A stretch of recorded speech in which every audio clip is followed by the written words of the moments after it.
Alhamdulillah, alhamdulillahilladzi an'ama 'alaina bi anwa'in ni'ami wa lataifil ihsan. Wa faddalana 'ala katsirin min khalqihi bi ta'limil ilmi wal bayan.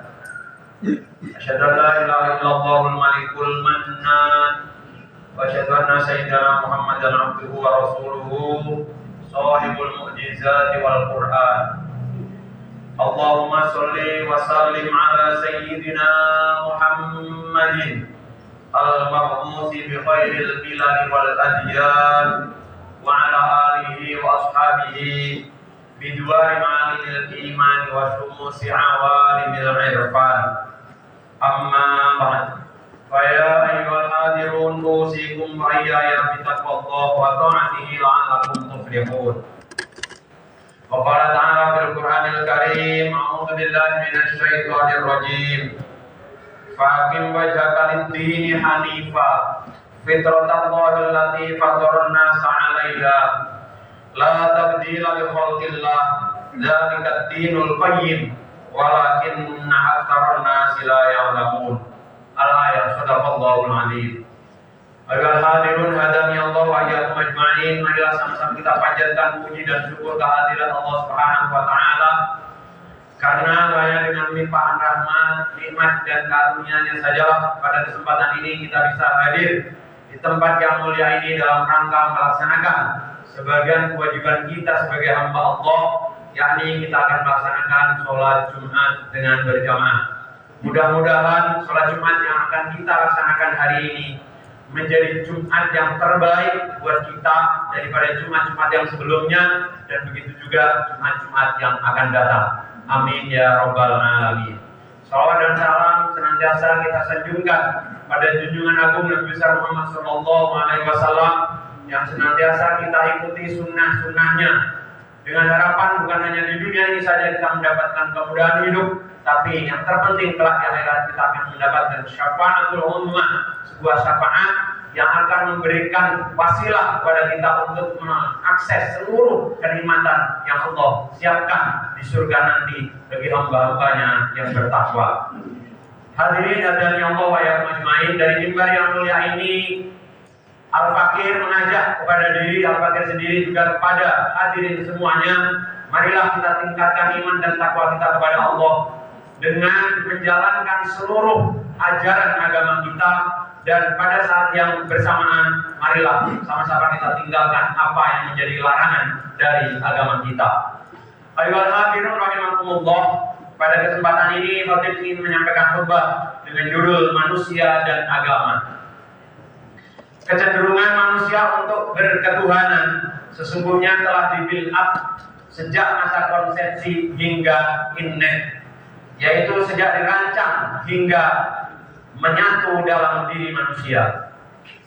Perjanjian pokok antara Allah dengan roh manusia itu memperjelas bahwa kecenderungan berketuhanan yang telah tertanam dalam diri manusia itu harus wujud dalam kehidupan nyata. Informasi mengenai perjanjian ini dapat kita simak dan pahami dari Al-Quran, surah Al-A'raf ayat 172. A'udzu billahi minasy syaithanir rajim. Wa il akhadha rabbuka min bani adama min zuhurihim dzurriyyatahum wa asyhadahum ala anfusihim alastu bi rabbikum qalu bala syahidna an taqulu yaumal qiyamati inna kunna an hadza ghafilin. Dan ingatlah ketika Tuhanmu mengeluarkan keturunan anak-anak Adam dari sulbi mereka, dan Allah mengambil kesaksian terhadap jiwa mereka seraya berfirman, bukankah aku ini Tuhanmu? Mereka menjawab, betul, engkau Tuhan kami. Kami menjadi saksi. Kami lakukan yang demikian itu agar di hari kiamat nanti kamu tidak mengatakan sesungguhnya kami, kata Allah, lengah terhadap hal ini. Hadirin rahimakumullah, mayoritas ahli tafsir berpandangan bahwa proses perjanjian itu terjadi ketika roh disatukan dengan jasad untuk memulai satu kehidupan baru yang dinamis. Saat itu terjadi komunikasi dua arah antara roh manusia dengan Al-Khaliq yang menggambarkan transaksi sakral, suci, bahwa manusia itu di awal kehidupannya telah berikrar bertuhankan Allah Subhanahu wa Ta'ala. Bahwa kemudian dalam kenyataannya ada sebagian manusia yang mengingkari perjanjian sakral yang telah diikrarkannya itu, menjadi peringatan bagi semua manusia agar tidak melempar tanggung jawab kepada siapapun nanti di akhirat. Sementara ada pendapat lain yang mengatakan bahwa perjanjian itu hanyalah bersifat metafor atau tamsil saja. Ibaratnya roh yang berasal dari unsur suci sejak awal telah melakukan sebuah janji kepada Allah untuk melakukan kepasrahan dan kepatuhan kepadanya setelah menjalin hubungan dinamis dengan jasad. Keingkaran kepada Allah berarti keingkaran terhadap janji yang telah diikrarkannya sejak awal kehidupan manusia. Pendapat manapun yang kita ambil tidak mengurangi kenyataan bahwa kecenderungan berketuhanan hanya kepada Allah telah ditanamkan ke dalam jiwa manusia secara innet, yaitu sejak dia lahir. Kecenderungan berketuhanan yang dibawa sejak lahir itu kemudian dikenal dengan istilah fitrah berketuhanan atau beragama, sebagaimana dijelaskan Al-Quran surat Ar-Rum ayat 30. A'udzubillahi minasyaitonirrajim. Fa'aqim wajhaka lid-dini hanifa fitratallahi allati fataran nasa 'alaiha la tabdila li khalqillah dzalika dinul qayyim walakinna aktsarun nasi la ya'lamun. Maka hadapkanlah wajahmu dengan lurus kepada agama Allah. Tetaplah atas fitrah Allah yang telah menciptakan manusia menurut fitrah itu. Tidak ada perubahan pada fitrah Allah. Itulah agama yang lurus. Tetapi kebanyakan manusia tidak mengetahui. Ayolah hadirin rahimakumullah. Kata fitrah lazim diartikan sebagai potensi, kecenderungan, tabiat, atau insting. Dalam At-Ta'rifat karya Ali Ibnu Muhammad Ibnu Ali Az-Zain Asy-Syarif Al-Jurjani, fitrah diartikan sebagai potensi yang siap menerima agama atau kecenderungan menerima ajaran Islam yang disyariatkan oleh Allah Subhanahu wa Ta'ala. Dengan fitrah yang suci itulah kemudian manusia mendapatkan bimbingan untuk mengenal Tuhannya yang Maha Cinta dan Maha Tinggi. Hadirin hadani Allah wa iyyakum ajmain. Salah satu kebutuhan dasar manusia adalah kebutuhan untuk berketuhanan. Selain tentunya kebutuhan-kebutuhan lain yang bersifat biologis maupun sosiologis. Hanya saja kebutuhan berketuhanan ini kadang-kala menjadi kerdil, pudar, bahkan hilang untuk sementara waktu. Karena tidak mendapatkan rangsangan atau daya tarik yang memadai dari lingkungan sosial manusia tempat dia tinggal atau berada. Bagi manusia yang lahir dan dibesarkan di dalam masyarakat yang jauh dari nilai-nilai ketuhanan, boleh jadi kebutuhan yang bersifat innet tadi menjadi pudar, kerdil, terpinggirkan, dan bahkan hilang, tetapi untuk sementara waktu. Mengapa sementara waktu? Karena pada umumnya kebutuhan kebertuhanan itu akan muncul kembali dengan sangat tiba-tiba saat manusia mengalami kemelut atau persoalan hidup yang sangat berat. Dengan kata lain, saat kehidupannya terancam.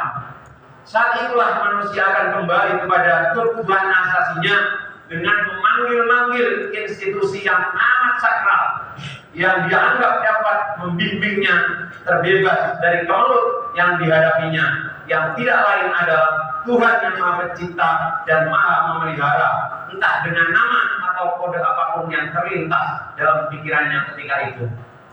Hadirin rahimakumullah, apa yang dialami oleh Firaun ketika tidak mampu lagi menolong dirinya sendiri di tengah ganasnya terjangan ombak dan merasa ajalnya akan segera tiba, menjadi bukti tak terbantahkan akan kebutuhan manusia terhadap Tuhan Allah Subhanahu wa Ta'ala.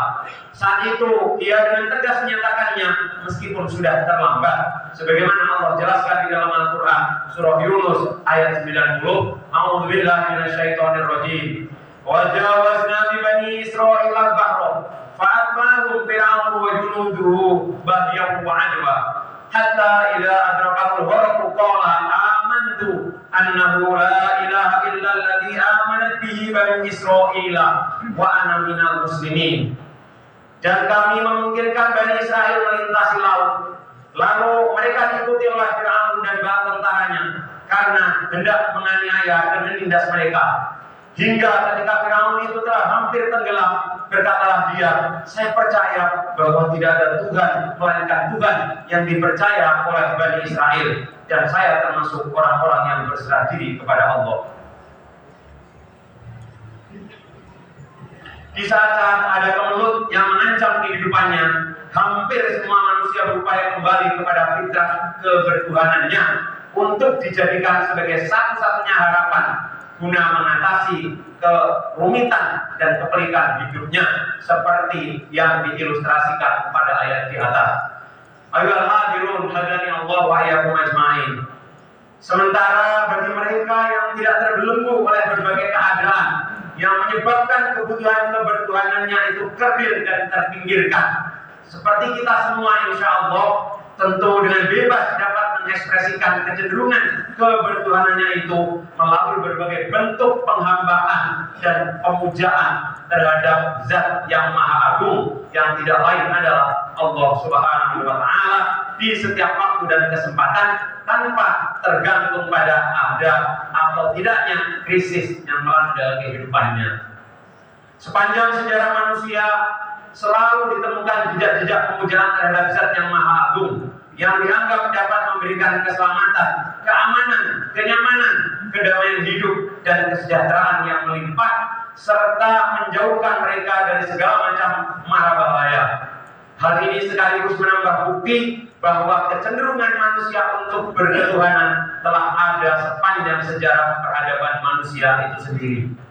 Hadirin yang dimuliakan Allah Subhanahu wa Ta'ala, adapun penamaan dan cara pandang yang berbeda-beda itu sangat tergantung pada latar belakang dan pemahaman yang diyakininya.